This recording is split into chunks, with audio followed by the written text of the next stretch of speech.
All right, music fans, welcome back. Harmless Dave here, talking real music in real time for a few real people just like you and just like me. So Eric Clapton's detractors want you to trust them for information and where to find the information. They're really not interested in alternative viewpoints. They're not interested in Robert F. Kennedy Jr., even though I would think, based on their political pedigree or history, that they might take a guy like RFK Jr. serious. Eric Clapton is not allowed to vent. He's not allowed to vent about what happened to him. See, this represents like a double or triple threat to these people. Number one, you've got this amazingly talented guitarist who's been around for, on the scene for more than a half century, whose body of work is really hard to complain about. And the only thing you can do is make these inferences that by association, Eric Clapton is obviously a problem and has been one for a long time, because he said some things back in the late 60s, or he said some things once in the 1970s. And like I've said in other videos about this topic, forgiveness is not something that's on the agenda, especially when these people, they believe they smell blood in the water, and they are just a bunch of feeding sharks. To write an article where you say, gee, I thought this guy was going to have a dignified retirement, and he's not. He continues to talk. He continues to open his mouth. He continues to play music. And then we're going to complain about protest songs, about locking entire countries down, which is actually happening. Australia. Look what's happening in Austria right now. They are proposing to give everybody there, not give, force everybody to take the thing in Austria. This is the plan. And from what I've been hearing, other countries are going to follow suit. And that's some of the scariest stuff I've ever heard.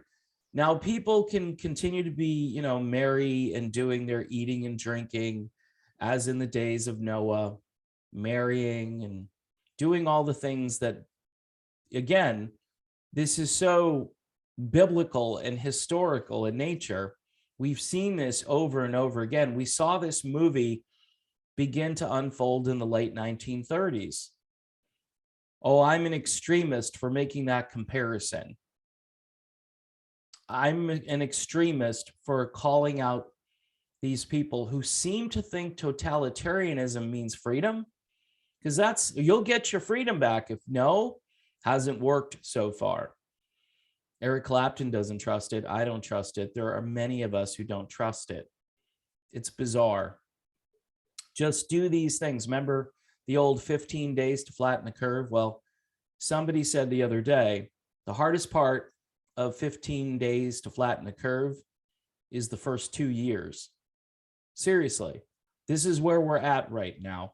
And the fact that these journalists, whatever you want to call them, these stenographers, because that's all they're doing.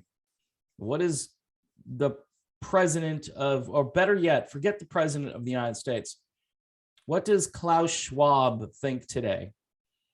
What does the World Health Organization want us to say today?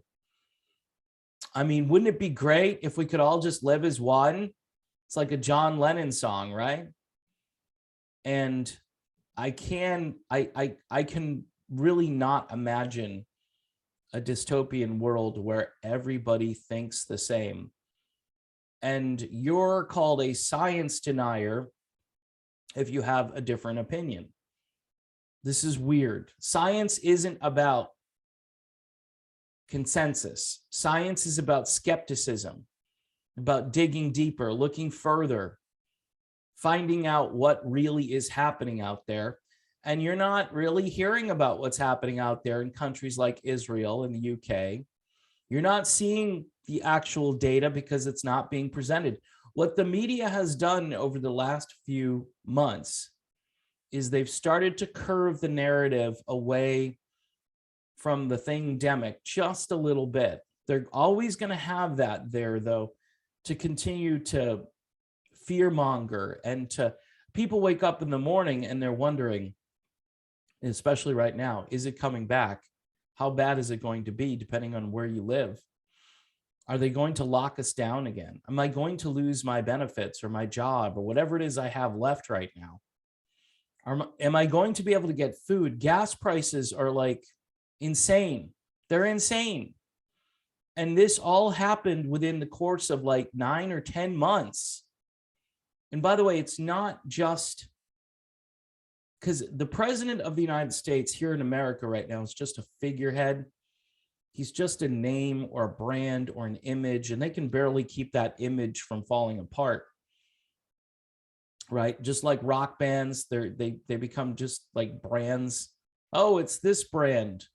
It's that brand, and we just put something out there and we call it this brand, and people will go because they recognize the branding, right? Not Brandon. Well, in this case, it is kind of like Brandon and branding, right? When it comes to the so-called president of the United States. This comes from somewhere else entirely, whether it is a former administration that is pulling all the strings and basically telling the world, this is, let's start the great culling, because I think when you look at what's happening, you can only come to one or two conclusions. Cognitive dissonance at a level that's completely unprecedented. That's number one. And it's crazy to think there would be widespread cognitive dissonance at this kind of level. Or number two, somebody like flipped a switch. And I mean that, I don't know, metaphorically, but they flipped a switch to start this countdown, this clock. Well, we tried. Humanity had a good run, but we've got to cull the herd.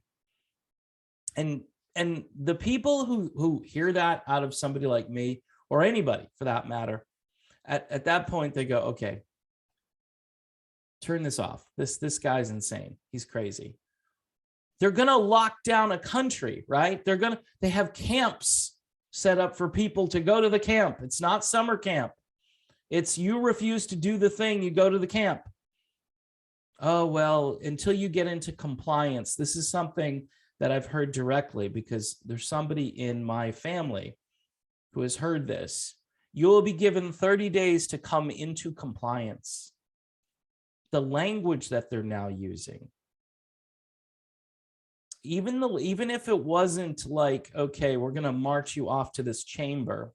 No, it's different now because they know that, Americans with 300 million guns or whatever wouldn't be happening. So they have to do it in a different way. And they're doing it in a different way. They did it during all of last year when they said, you have to go home and wait. And then when you get really bad, then come back to the hospital maybe. And then by then it'll be too late. But that's our advice for you. And then, you got these idiots, well, 770,000. Yeah, that's possible. But here's why. Because the system is failing. And the system has been failing for a number of years when it comes to our own healthcare. It's been failing. So this is just another extension of that we're not trying to eradicate disease. What we're trying to do is just kind of treat it on the periphery and hope that, we can continue to just boost the drug market. It's a lot like the military, what the military does. It's the same thing. That's why you get DARPA. You have all these organizations that are connected because the military says, well, we just have to keep the ball rolling. I mean, they're rubbing their hands together right now, looking for a new location after Afghanistan, but they have to wait until the dust settles from that. And then they'll just continue on. And does that have to do with you and I? 99% of the time, it has nothing to do with you and I. Because we're not independent with the energy situation anymore, we could certainly kind of saber rattle and go to another country and say, you need to pump more oil for us. So I started with Eric Clapton, and now I'm at the petroleum issue, which again, it's insane. All of it is interconnected. It is. It's people who like music at this stage. I feel for you. I like music too. And I spoke to a good friend yesterday, and we had a great conversation. And one thing that is clear, we both love music, and we have great stories to tell one another. And it's fascinating to hear about all the fun that used to happen. And now we're both kind of like, yeah, I'd like to still have that fun, but I think I'm going to have to walk and chew gum at the same time, or not chew the gum. It's time to just focus on what's important. What they're doing to Eric Clapton is just, it's horrifying, because again, if my son comes home and says someone beat him up at school, am I going to say to him, please don't ever talk about this anymore? Because seriously, that's the best analogy I can come up with. An abuser, right? Someone who abused you in any way. My daughter comes home and says someone sexually assaulted her. And I say, honey, I love you, but that's crazy. Just shh, don't say anything. This is what's happening to Eric Clapton. And then when he goes to talk to somebody like Robert F. Kennedy Jr. or whoever will listen, Van Morrison, I'm sure they're calling one another saying, okay, are you all right? Yeah. It's just weird. And all these people that, again, for me to try to understand this, how cold people are now, how calculating they are, how it's all about them. This whole thing was designed to be a very selfish event, not for the people who are abstaining, because they're being branded as being selfish, which is ridiculous. It's all the people that want you to believe like them and do the same things that they do. Those people are the most selfish people in the world. And they're also blinded by this media onslaught, this daily gaslighting. Some people are well-meaning. They listen to the authorities and they say, why would they tell us to do this if this were a bad thing? All the time. That's the line you hear from everybody. Why would they tell us to do this? And I say, they don't have your best interests at heart. And they just think that's crazy. They think I'm a lunatic for staying the course and saying, you know what? Independence, freedom, bodily autonomy, those are things that are really important. And you can go ahead and do something because you think it's going to solve the problem or it's going to free you. But then they bring out another hoop that you have to jump through. Well, there's a third one coming, and then there's a fourth one coming. And then we had the little doctor on television saying, well, this could be just every 4 or 5 months, you're going to need another one of these things. I'm like, what? And then here I am. I've got my God-given natural abilities, right? Which have proven with a little more help from God's green earth and the natural compounds that are found everywhere. And people look at you like you're crazy. So, are you a quack? By the way, that term was invented back in like the 1920s and 30s to make those who practiced real medicine into people. Basically, it was a discouraging thing, because if you were a quack, you weren't practicing the Carnegie, Rockefeller, new petroleum-based medicine protocols. I had to say protocols once just to make myself angry. So what does this have to do with Eric Clapton or Van Morrison or Travis Tritt or Aaron Lewis? There are a few of them, or Ted Nugent, right? Ted's a little crazy, but I mean, he could write a better song. I get it. Come and take it. I get it. It's all right. I heard it again the other day. Someone was playing it. And I was like, yeah, all right. It's an important message, but right now we got to stay focused on what's happening to the entire global population. It's not just one guy. It's not just Eric Clapton. He is the poster child, though, for what they want to do. They want to tear him down. They want to deconstruct his career. And I'm flabbergasted that nobody else, I think I might be the only one defending. If you see anybody else defending Eric Clapton anywhere, print media, YouTube, whatever platform, let me know. Send me a message. You're on Patreon, send me a message, because I'm thinking I might be all alone.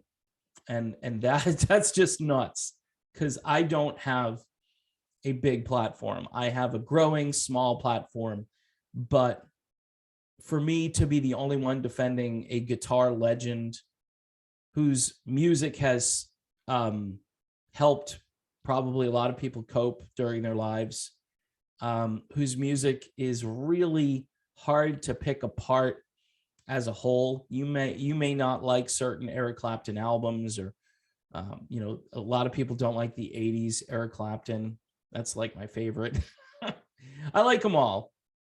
But as a child coming of age with music in the 80s, Clapton was there right at the beginning of the decade with new stuff, trying to follow up his slow hand masterpiece. And then right through to Journeyman and all of these fantastic albums. Behind the Sun, one of my all-time favorite Eric Clapton albums. And even into the 90s, when everybody else was being focus tested off of rock stations, Eric found a nice little niche on adult contemporary radio, and he was making some great music even then. And here we are 30 years later, and Eric is still doing great. He's got a new album out called Lady in the Balcony. If you like the MTV Unplugged, but you want maybe a bit more on the intimate side and kind of halfway between slightly more energetic, but also kind of somber too. It's got kind of a weird vibe, because you can sense there's a heaviness outside, and it adds to the ambiance of the album. I would definitely check it out. I just got a copy of it, and I played it from start to finish yesterday, and it's kind of like therapeutic to listen to it. So the guy, of course, who's been vilified by the entire planet in certain quarters right now, is actually still producing really good music. So my advice to Eric Clapton is, please don't retire. Just keep on going and keep on talking, and don't let these people drag you down. So that's it. That's my video done. Don't forget to subscribe to the channel. Hit the bell for notifications. Patreon for $1 a month. There's a little logo banner on the banner of the channel. I know sometimes I'm not a techie. All right. That's why I've been really slow at adding features and doing certain things to this channel. But if you click on the Patreon logo, it'll take you to the Patreon, where you can hopefully sign up if you're interested in doing $1 a month. That's helpful. I'm starting to feel a little pushback from the algorithm, which it's just hard to explain. I've been doing this for a while, and I see trends, and right now I'm on a downward trend, and I'm supposed to be on an upward trend. So I need the patrons. I do, and I appreciate you all. And thanks again for watching, and we'll see you soon.